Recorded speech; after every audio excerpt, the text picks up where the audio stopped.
এলাকা আপনাদের, কর্তৃত্ব আপনাদের। কোন বহিরাগত কেউ চাঁদা বলেন, দখল বলেন, চোখ রাখানো বলেন, কর্তৃত্ব দেখানো বলেন, বরদাস্ত করবেন না। আমরা আপনাদের সম্পূর্ণ দায়িত্ব নিয়ে বলছি, দায়িত্ব নিয়ে। আমাদের দলের কোন ছেলে পেলের সাথে যুক্ত নয়। যদি বিচ্ছিন্ন ভাবে কেউ প্রভাব খাটাতে চায় ব্যক্তি স্বার্থে, আমি আবার বলছি এখানে ব্যক্তি স্বার্থ আছে, তাকে সুন্দর করে আটকে রাখবেন। মুজু ভাইকে খবর দেবেন, আরজু ফারুক আছে, অন্যান্য সংগঠনের যারা আছে খবর দেবেন, রেসপন্স নাম্বারে আমার নাম্বার আছে খবর দেবেন, সেটা হলে পুলিশের কাছে দিয়ে দেবেন। অভয় থাকবেন, নিজের নিরাপত্তার দায়িত্ব নিজেরা নেবেন। এটা আওয়ামী লীগের আমল নয়, বিএনপির নামে কোন কর্তৃত্ববাদী চলবে না।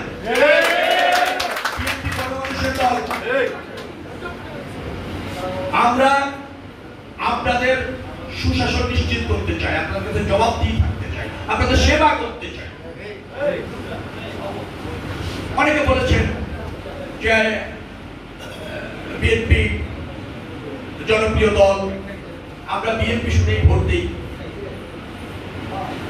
সত্য যে জিয়াউর রহমানের দর্শন, বেগম খালেদা জিয়ার নেতৃত্ব, জনতা জনক তারেক রহমানের নেতৃত্ব, দেশবান্ধব নেতৃত্ব, সমৃদ্ধির নেতৃত্ব, সুশাসনের নেতৃত্ব, সমর্থন আপনারা দিলেন এবং নিশ্চয়ই দিলেন। আপনাদের ভোটেই তো বারবার এটা ক্ষমতা এসেছে। হ্যাঁ, এই অঞ্চলে একসময় নাসিরউদ্দিন পিন্টু ভাই আমাদের খুব নাম করা নেতা, তিনি কিন্তু এই সরকারের জুলুমত্বের শিকার হয়ে তিনি কিন্তু মৃত্যুবরণ করেছেন। তিনিও এলাকা দলকে রিপ্রেজেন্ট করেছেন দলের হয়ে। আমিও আপনাদের দলের হয়ে আসছি রিপ্রেজেন্ট করতে। পার্থক্য একটা হবে, পিন্টু ভাইও দলের করেছেন, দলেরকে রিপ্রেজেন্ট করেছেন, দলের হয়ে কাজ করেছেন। পিন্টু ভাই আমিও দলের হয়ে কাজ করবো, আপনাদের সহযোগিতা, ভাই বন্ধু সন্তান হিসেবে আপনাদের পাশে থাকবো। আপনাদের সুশাসন, আপনাদের দুঃখ কষ্টের সাথী হবে। আপনারাই আমার অভিভাবক, আপনারাই আমার শক্তি।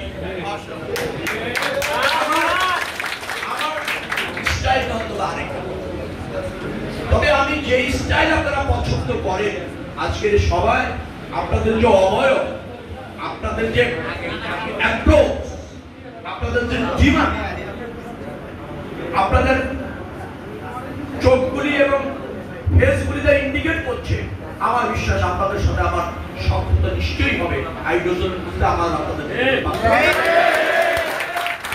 আমি আপনাদের ভাষা বুঝতে পারি, যদিও আপনাদের সাথে আমার মিথস্ক্রিয়া বেশি দিন হয়নি, কারণ আমি এই জায়গায় নির্বাচন করার সুযোগ পেলাম 2020 সালে। তখন বাংলাদেশ কার্যত অবরুদ্ধ, তখন ভোট দেওয়ার সুযোগ নেই, কাছে আসার সুযোগ নেই, দলের কথা বলার সুযোগ নেই। তারপর আমি মহল্লায় মহল্লায় ছুটেছি, গলিতে গলিতে ছুটেছি, চেষ্টা করেছি আপনাদের দুঃখ কষ্ট বোঝার জন্য এবং তা সমাধান করবার জন্য আপনাদের রায়ের ভিত্তিতে। কিন্তু দুঃখজনক, আপনারা ভোট দিতে পারলেন না। আপনারা ভোট দিতে পারলেন, আপনাদের সে থেকে আমার বিশ্বাস আমি বঞ্চিত হতাম। কিন্তু সেই সুযোগ ওই সরকার আপনাকে দিল না।